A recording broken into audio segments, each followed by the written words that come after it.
All right, folks, so again, this one was not possible because our inner dimensions were not the same. So on this last problem, my inner dimensions, 13 and 13, are the same, which means my resultant matrix would be a 1 by 1 matrix. So how big is a 1 by 1 matrix?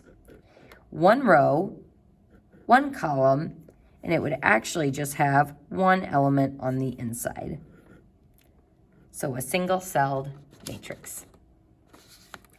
Now, this is all very strange to begin with, but I don't know if you guys realize just how weird it actually is that these matrix dimensions have to work this way and in this particular order.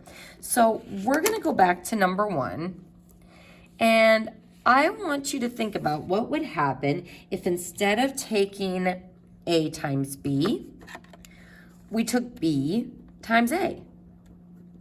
So B has dimensions of 4 by 5. A has dimensions of 3 by 4. If we take the product BA, can we multiply those matrices together?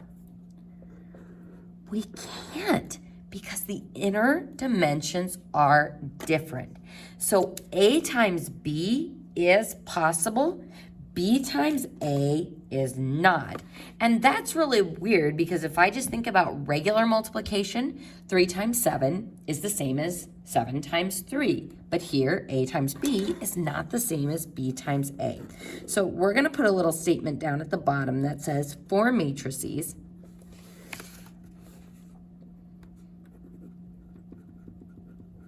multiplication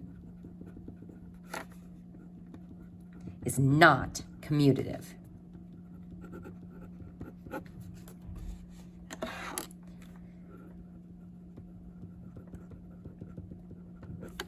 And commutative essentially means that the order matters.